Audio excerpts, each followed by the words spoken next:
Hello everyone and welcome back to our YouTube channel Savvy Forensics. So friends, आज के इस video में हम बात करने वाले हैं स्कार मार्क के बारे में। बेसिकली कुछ इंपॉर्टेंट पॉइंट्स हम डिस्कस कर रहे थे नेट की सीरीज़ में, तो उसे को कंटिन्यू करते हुए आज हम बात करने वाले हैं स्कार मार्क के बारे में कि स्कार मार्क क्या होता है, इसका फोरेंसिकली क्या रेलिवेंस है और क्या इसकी इंपॉर्टेंस होती है। तो काफ़ी सारे इंपॉर्टेंट पॉइंट्स होते हैं, सिर्फ इंपॉर्टेंट पॉइंट्स को ही हमने यहाँ पर इंक्लूड करा हुआ है, तो उसके बारे में आज हम डिस्कस करने वाले हैं। तो जल्दी से स्टार्ट कर लेते हैं। और यहाँ पर सबसे पहले अगर हम बात करें स्कार होता क्या है, तो बेसिकली स्कार एक तरह का क्या समझ सकते हैं कि जब कोई भी आपको चोट लगती है, कोई भी इंजरी होती है, तो जब उसकी हीलिंग होती है, हीलिंग का मतलब होता है जब वो जो इंजरी लगी हुई होती है आपके जहाँ पर भी, तो वो जब सही हो रही होती है, सो उसमें जो फाइब्रोसिस एंड सिकेट्राइजेशन की प्रोसेस होती है, जब भी जो भी वुंड होता है उसमें, जो भी इंजरी होती है उसमें, तो उससे जो बनता है उसको हम बोलते हैं स्कार। अब ये जो स्कार होता है ये परमानेंट होता है एंड ये जो रहते हैं अपने शेप में कभी भी चेंज नहीं होते हैं, और इनकी जो पोजीशन होती है in relation to anatomical landmark of the body वो भी सेम रहती है एंड ये कॉन्स्टिट्यूट करते हैं एक आइडियल फैक्टर किसी भी पर्सन की आइडेंटिटी को आपका आइडेंटिफाई करने के लिए, मतलब किसी भी पर्सन की इंडिविजुअल आइडेंटिटी को बताने के लिए स्कार मार्क यूज़ करे जाते हैं। क्योंकि जो स्कार मार्क होते हैं वो परमानेंट होते हैं, वो कभी भी आपकी बॉडी से जाते नहीं हैं।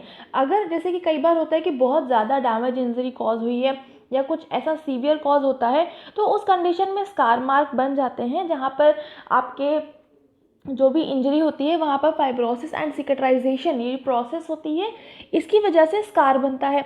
अब यहाँ पर जब स्कार बन जाता है तो वो स्कार आपकी बॉडी में परमानेंट रहता है, और उसमें साइज आपने देखा होगा कि थोड़ा बहुत उसमें चेंजेस आते हैं, बट जो उसका शेप होता है और जो उसकी पोजीशन होती है अकॉर्डिंग टू द लैंडमार्क वो कभी भी चेंज नहीं होती है। तो इस वजह से ये किसी भी पर्सन की इंडिविजुअल आइडेंटिटी बताने के लिए बहुत ही ज़्यादा हेल्पफुल रहते हैं। और कुछ स्कार बनते हैं विद कीलॉइड फॉर्मेशन, वो जो रहता है इंडिविजुअल आइडेंटिटी बताने के पर्पज़ से यूज़ नहीं किया जाता है। अब यहाँ पर कीलॉइड फॉर्मेशन क्या होता है, इसको हमने टैटू मार्क वाले वीडियो में डिस्कस करा था, तो इसको आप वहाँ से जाकर देख लीजिएगा। ठीक है, सो ये चीज़ हो गई कि स्कार अगर कीलॉइड फॉर्मेशन के साथ में बना है तो वहाँ पर आपका इंडिविजुअल आइडेंटिटी के पर्पज़ से उसको हम यूज़ नहीं करेंगे।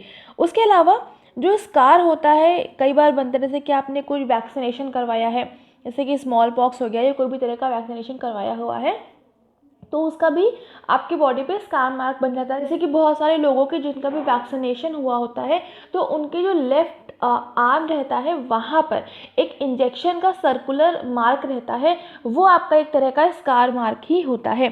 ठीक है, तो इस तरह के जो मार्क होते हैं इसको हम इंडिविजुअल आइडेंटिफिकेशन के पर्पज़ से यूज़ नहीं कर सकते हैं। क्यों? क्योंकि इस तरह के मार्क जितने भी वैक्सीनेशन वाले होते हैं ये बहुत सारे लोगों की बॉडी पर देखने को मिलते हैं, तो इसी वजह से जो भी वैक्सीनेशन के मार्क होते हैं, स्कार मार्क होते हैं, उसको हम इंडिविजुअल आइडेंटिफिकेशन के पर्पज़ से यूज़ नहीं करते हैं।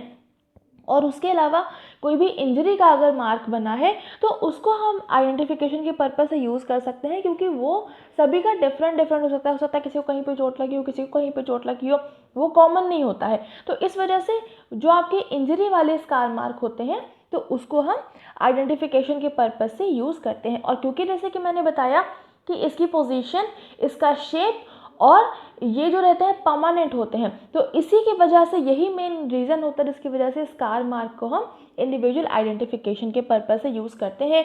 और किस किस कंडीशन में यूज़ नहीं करेंगे वो भी मैंने बता दिया कि अगर कीलॉइड फॉर्मेशन होगा स्कार के साथ में तो हम इसको यूज़ नहीं करेंगे, और दूसरी चीज़ अगर स्कार मार्क वैक्सीनेशन वाला है तो उसको भी हम इंडिविजुअल आइडेंटिफिकेशन के पर्पज़ के जैसे यूज़ नहीं करेंगे।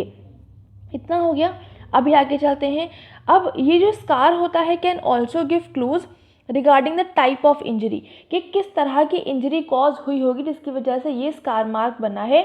और यहाँ पर जो वेपन है वो शार्प था, मतलब जो इंजरी हुई है वो बहुत ज़्यादा शार्प था, या फिर कोई तरह का ब्लंट फोर्स ट्रॉमा हुआ है, या नहीं कोई भी बहुत हैवी सी चीज़, बहुत बड़ी सी चीज़ को मारा गया है जिसमें कि शार्पनेस नहीं थी, तो उसकी वजह से स्कार बना है। तो ये सारी चीज़ें आप जो है स्कार अगर आप देखते हैं तो उससे ये सारी चीज़ों का अंदाज़ा लग जाता है, जैसे कि बहुत फाइन कट टाइप का आपको दिखेगा, तो यानी कि कोई शार्प चीज़ यूज़ करी गई है। अगर थोड़ा सा थिकनेस रहेगी स्कार में, यानी कि कुछ ब्लंट चीज़ यूज़ करी गई जिसमें शार्पनेस नहीं थी क्योंकि उससे लेसरेटेड वुंड कॉज हुआ, तो ये सारी चीज़ें रहती हैं जो कि आप स्कार को देखकर आइडेंटिफाई कर सकते हैं। तो स्कार अगर मिल रहा है तो उससे आप type of weapon, time since injury and किस तरह का वेपन जो है उसका कॉज क्या था, ये सारी चीज़ों को आप यहाँ से आइडेंटिफाई कर सकते हैं।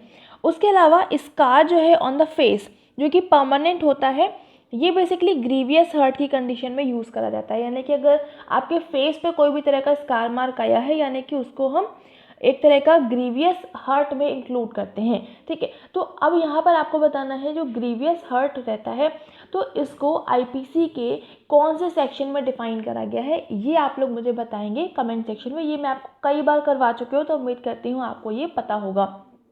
अभी आगे चलते हैं। अम्बिलिकस एक तरह का आइट्रोजेनिक या फिर डॉक्टर गिवन परमानेंट होता है, परमानेंट स्कार होता है जिसकी कोई भी मेडिको लीगल इम्पॉर्टेंस नहीं होती है। सो अम्बिलिकस जो होता है ये एक तरह का आइट्रोजेनिक या फिर डॉक्टर गिवन परमानेंट स्कार होता है। तो जो भी अम्बिलिकस होगा वो भी आपका आइडेंटिफिकेशन पर्पस से हम यूज़ नहीं करेंगे क्योंकि वो भी आपका काफ़ी सारे लोगों में कॉमन हो सकता है। नेक्स्ट है यहाँ पर स्ट्रायल एब्लिकेंट्स। जो स्ट्रायल एब्लिकेंट्स होते हैं ये वाइटिश कुछ स्ट्रेच मार्क जैसी लोअर एब्डोमेन में लाइंस होती हैं और ये उन वुमेन्स में लाइंस देखने को मिलती हैं जो प्रेगनेंसी की थ्रू अंडरगोन हुई होती हैं। ठीक है, सो उसमें होता क्या है, बेसिकली जो आपका लोअर एब्डोमेन होता है उसमें स्ट्रेच मार्क बनते हैं। अब वो स्ट्रेचिंग की वजह से वो वाइटिश काफ़ी सारी लाइंस बन जाती हैं और फिर वो आफ्टर डिलीवरी वो स्कार के जैसा बन जाता है। तो वो जो स्कार होता है उसको हम बोलते हैं स्ट्रायल एब्लिकेंट्स और इसका दूसरा नाम होता है स्ट्रियल ग्रेविडेरियम। तो ये भी जो होते हैं ये परमानेंट होते हैं और इसकी भी फोरेंसिक पॉइंट ऑफ व्यू से उतनी ज़्यादा इम्पोर्टेंस नहीं होती है क्योंकि ये भी कॉमन हो सकते हैं। तो ये भी चीज़ें हो गई, बट हाँ इससे आप थोड़ा बहुत अंदाज़ा लगा सकते हैं कि जो भी आपको फाइंड आउट करना है तो वो प्रेग्नेंट थी या नहीं थी, तो ये चीज़ आप फाइंड आउट कर सकते हैं इतनी चीज़ से। तो यहाँ पर ये जो स्ट्रियल एब्लिकेंट्स जिसका अदर नेम स्ट्रियल ग्रेविडेरियम भी होता है, तो ये चीज़ आपको ध्यान रखना है कि ये होता क्या है। ये क्वेश्चन बन सकता है, वैसे ऐसा कुछ कॉमन मतलब इम्पॉर्टेंट नहीं है, बट हाँ ये चीज़ आपको पता होना चाहिए। आगे चलते हैं। सो नेक्स्ट है यहाँ पर hypertrophic scars and keloids usually settles और begins to regress in 6 months. So ये जो आपके हाइपरट्रॉफिक स्कार्स एंड कीलॉइड्स होते हैं ये मैक्स टू मैक्स 6 मंथ्स तक रहते हैं, उसके बाद ये अपने आप से रिमूव हो जाते हैं। हाउएवर जो कीलॉइड्स होते हैं ये एक्सटेंड कर जाते हैं beyond the wound itself and continue to increase in size by 6 months. So कई बार जो कीलॉइड्स रहते हैं वो आपके कई बार 6 मंथ्स के बाद में उसमें साइज में इंक्रीमेंट भी देखने को मिलता है।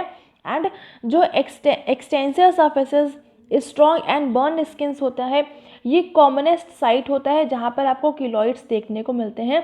And Negroes and young people में ये चीज़ कॉमनली देखने को मिलती है। उसके अलावा जो स्कार मार्क होता है ये antecubital region and dorsum side of hand जो रहता है वहाँ पर अगर देखने को मिल रहा है तो ये इंडिकेट करता है ड्रग एडिक्शन को, कि कोई भी पर्सन जो है वो ड्रग एडिक्ट है या नहीं है। तो ये वाला पॉइंट बहुत ज़्यादा इंपॉर्टेंट है कि ड्रग एडिक्शन के केस में स्कार मार्क आपको कहाँ पर देखने को मिलेगा, एंटीक्यूबिटल रीजन और dorsum of hand.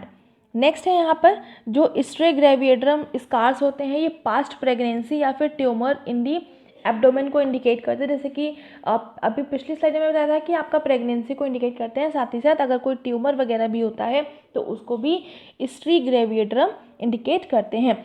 Scars on the victim may be claimed as that of an indicated infected wound by the accused. So अगर विक्टिम के कोई भी स्कार है तो वो भी चीज़ आपको एक्यूज के इन्फेक्टेड वुंड से पता चल जाएगी, मतलब एक्यूज ने कोई भी वुंड इन्फेक्ट किया है या नहीं किया है। एंड स्कार जो रहता है इसको सर्जिकली चेंज भी कराया जा सकता है इनटू डिफरेंट शेप और कम्प्लीटली इसको इरेज भी कराया जा सकता है प्लास्टिक सर्जरी से to avoid implication with a criminal offence. So ऐसा नहीं है कि स्कार जो है उसको हम रिमूव नहीं कर सकते, उसको हम रिमूव भी कर सकते हैं। उसके लिए सर्जिकली या फिर प्लास्टिक सर्जरी बेसिकली करी जाती है जिसकी हेल्प से हम इसको रिमूव कर सकते हैं और इसके जो शेप होता है उसको भी हम चेंज कर सकते हैं। तो इतनी चीज़ हो गई। तो ये भी आपका जो लास्ट पॉइंट है ये भी काफ़ी इंपॉर्टेंट है। तो ये भी क्वेश्चन बन सकता है कि जो स्कार होता है उसमें हम उसको रिमूव कर सकते हैं या नहीं कर सकते, उसके शेप को हम चेंज कर सकते हैं या नहीं कर सकते, ये भी आपको पता होना चाहिए। अभी आगे चलते हैं और नेक्स्ट है यहाँ पर, an apparently invisible scar may be made visible by UV rays by application of heat और रबिंग। तो कई बार स्कार जो रहता है वो नेकेड आई से नज़र नहीं आता है, तो उसके लिए आप रबिंग करेंगे तो आपको वो नज़र आ सकता है। उसके अलावा यूवी रेज के अंडर देखेंगे तो भी वो आपको नज़र आ जाएगा। And scar may be developed after the removal और इरेजर ऑफ अ टैटो और destroy fingerprints to avoid identification. So जो स्कार होता है वो बेसिकली जहाँ पर टैटू को रिमूव करा जाता है, उसको इरेज करा जाता है, वहाँ पर भी देखने को मिलता है। And scars being less vascular and fibrous in nature and can resist putrefaction, thus helps in partial identification of the diseased। तो जो स्कार्स होते हैं वहाँ पर वैस्कुलर बहुत कम होता है, यानी कि वेसल्स बहुत कम रहती हैं। फाइब्रस होता है नेचर में, मतलब फाइबर्स का बना हुआ होता है, इसीलिए वो आपका फाइब्रस कहलाता है। तो जो स्कार्स होते हैं वहाँ पर क्योंकि वैस्कुलर सिस्टम बहुत कम होता है, वैस्कुलर सिस्टम कम का मतलब है वेसल्स वहाँ पर कम होती हैं, जिसकी वजह से जो स्कार होता है वो प्यूट्रिफिकेशन को रेजिस्ट करता है। प्यूट्रिफिकेशन स्कार वाली प्लेस पर जल्दी नहीं होता है। तो इसी वजह से जो डिजीज़्ड होता है, डिजीज़ मतलब जो डेड पर्सन होता है, उसके पार्शियल आइडेंटिफिकेशन के पर्पस से स्कार जो रहता है वो इम्पॉर्टेंट रोल प्ले कर जाते हैं। एंड स्कार जो नीज पर होते हैं should not be considered for identification purpose, क्योंकि वो कॉमन होते हैं बहुत सारे इंडिविजुअल्स में, क्योंकि जो भी चिल्ड्रंस होते हैं वो छोटे पर गिरते हैं, चोट लगती रहती है। तो इस वजह से जो नीज़ पर स्कार्स, आपको नीज़ मतलब जो घुटने होते हैं, तो वहाँ पर अगर आपको कोई स्कार देखने को मिल रहा है तो वो आपका आइडेंटिफिकेशन के पर्पस से उसको हम यूज़ नहीं करेंगे, ठीक है।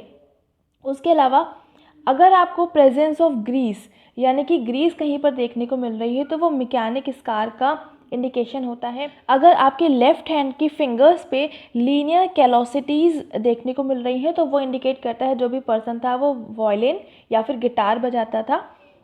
पोस्टरल ट्रॉमा कैलोसिटीज़ देखने को मिल रही हैं नमाजीज़ के बोनी एरियाज़ में of the body which are pressed against the ground during नमाज। जब नमाज़ पढ़ी जाती है, जो मुस्लिम्स रहते हैं स्पेशली, जब वो नमाज़ पढ़ते हैं तो वो अपने घुटने के बल बैठते हैं और जो भी बोनी एरियाज़ रहते हैं उनके उस पे रहते हैं।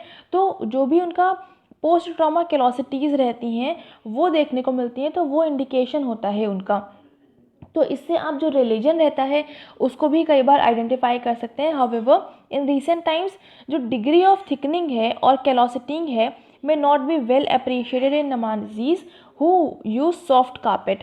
क्योंकि जैसे कि जो नमाज़ पढ़ते हैं तो वो लोग पहले तो था उतना कारपेट वगैरह यूज़ नहीं होती थी, लेकिन अब जो है कारपेट वगैरह यूज़ करते हैं, तो इस वजह से अब प्रेजेंट टाइम में उतना ज़्यादा कैलोसिटीज़ देखने को नहीं मिलती हैं। बट हाँ, अगर ऐसा कुछ देखने को मिल रहा है तो वो कई बार आपका रिलीजन को फाइंड आउट करने में हेल्प करता है।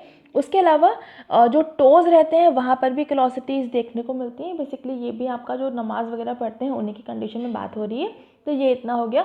तो ये कुछ आपके इम्पॉर्टेंट पॉइंट्स थे, और कि जो भी स्कार अगर आपको कहाँ कहाँ पर देखने को मिल रहा है तो उससे आप क्या क्या फाइंड आउट कर सकते हैं, स्कार कौन कौन सी कंडीशन वाले आप इंक्लूड नहीं करेंगे आइडेंटिफिकेशन पर्पस से। तो ये सारे कुछ आपके स्कार मार्क पर बेस्ड इंपॉर्टेंट पॉइंट्स से उम्मीद करती हूँ आपको समझ में आया होगा। सो अभी यहाँ पर इस वीडियो को करते हैं एंड। स्कार में बहुत ज़्यादा पढ़ने का कुछ है नहीं, जितना इंपॉर्टेंट है मैंने यहाँ पर इंक्लूड कर दिया है। सारे ही पॉइंट इंपॉर्टेंट थे, बहुत अच्छे से इनको हर चीज़ को याद कर लीजिएगा। सो अभी इस वीडियो को करते हैं एंड, मिलेंगे अपने नेक्स्ट वीडियो में जहाँ पर हम कुछ और इंपॉर्टेंट पॉइंट्स को डिस्कस करेंगे। बेसिकली आपको नवंबर का पेपर बचा हुआ था तो उसको हम कंटिन्यू करेंगे, और इसकी जो PDF रहती है वो आपको हमारे टेलीग्राम पर मिल जाएगी, फेसबुक एंड इंस्टाग्राम पर आपको इसके स्क्रीनशॉट्स मिल जाएंगे, तो वहाँ से जाकर आप इसको एक्सेस कर सकते हैं। बाकी क्वेश्चंस की प्रैक्टिस करने के लिए हमारी वेबसाइट पर ज़रूर से विजिट करिएगा। जितने भी क्वेश्चंस रहते हैं जो कि मैं वीडियोस के फॉर्मेट में कराती हूँ वो तो वहाँ पर अवेलेबल हैं ही, और उसके अलावा और बहुत सारे क्वेश्चंस अवेलेबल हैं, तो वहाँ से जाकर आप उनकी प्रैक्टिस भी कर सकते हैं। और वीडियो पसंद आ रहा है तो वीडियो को लाइक ज़रूर से कर देंगे, अपने फ्रेंड्स के साथ में शेयर कर दीजिएगा ताकि उन तक भी ये वीडियोस पहुंच सकें। चैनल पर नए हैं तो चैनल को सब्सक्राइब ज़रूर से कर लेंगे, बेल आइकन प्रेस कर लेंगे for daily updates. And thank you so much for joining me here.